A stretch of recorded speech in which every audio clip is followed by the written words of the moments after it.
સ્વાગત છે આપણું નેશન પ્લસ ન્યૂઝમાં। હું છું આપની સાથે હેતલ ભગત। છોટાઉદેપુર સેવા સદનના ફાયર અને ઇમરજન્સી સર્વિસ દ્વારા ફાયર સર્વિસ દિવસની ઉજવણી કરવામાં આવી હતી। આજે 14 એપ્રિલ એટલે ફાયર સર્વિસ દિવસ છે, ત્યારે સમગ્ર દેશમાં ફાયર સર્વિસ દિવસની ઉજવણી થાય છે। છોટાઉદેપુર નગર સેવા સદન ફાયર અને ઇમરજન્સી સર્વિસીસ દ્વારા ફાયર સર્વિસ દિવસની ઉજવણી કરવામાં આવી હતી।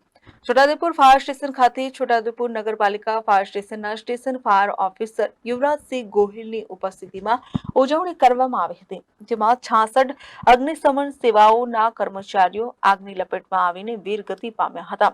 આ શહીદ જવાનોને શ્રદ્ધાંજલિ અર્પણ પણ કરવામાં આવી હતી, તેમજ આગથી બચવાના ઉપાય માટે જનજાગૃત લાવવાના હેતુથી છોટાઉદેપુર નગરમાં રેલી પણ યોજવામાં આવી હતી। ભારત દેશમાં દર વર્ષની જેમ 14મી એપ્રિલના દિવસે fire service day, national fire service day તરીકે ઉજવવામાં આવે છે। મીન્સ કે 14મી એપ્રિલ 1944ના દિવસે મુંબઈના બંદર ડોકયાર્ડ ખાતે ફોર્ટ સ્ટીક નામના માલવાહક જહાજમાં એક અકસ્માત રીતે આગ લાગતા આ જહાજમાં રૂની ગાંસડીઓ, વિસ્ફોટક તેમજ યુદ્ધની સાધન સામગ્રી ભરેલ હતી। તેમાં અકસ્માતના આગ લાગતા અગ્નિશમન સેવાના કર્મચારીઓ આગ ઓલવાનું કાર્ય કરતા હતા। તે એવા સમયે આ સમય દરમિયાન જહાજમાં વિસ્ફોટક જેવી પદાર્થ સામગ્રી ભરેલ હોય, જે વિસ્ફોટક જેવી સામગ્રી હોય, જેના કારણે 66 જેટલા અગ્નિશમન સેવાના કર્મચારીઓ આગની લપેટમાં આવી ગઈ વીરગતિ પામ્યા હતા।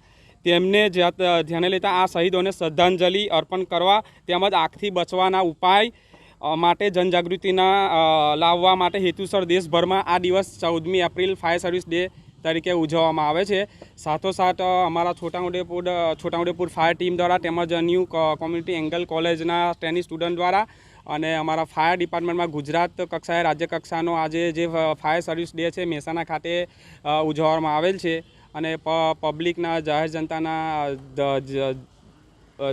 જાહેર જનતાના ધ્યાને લઈ અમે એક છોટાઉદેપુર નગર વિસ્તારમાં એક ભવ્ય એવી રેલીનું પણ આયોજન કરવાના છે। તેને જોતા અમારા ફાયર સર્વિસ ડેની અમને ઉજવણી કરી રહ્યા છે। Rehan Patel, Nation Plus News, Chhota Udepur. સમાચારોના સતત અપડેટ માટે નેશન પ્લસ ન્યૂઝના યુટ્યુબ ચેનલને સબસ્ક્રાઇબ કરો, બેલ આઇકન દબાવો અને ફોલો કરો ઇન્સ્ટાગ્રામ, ફેસબુક અને ટ્વિટર પર।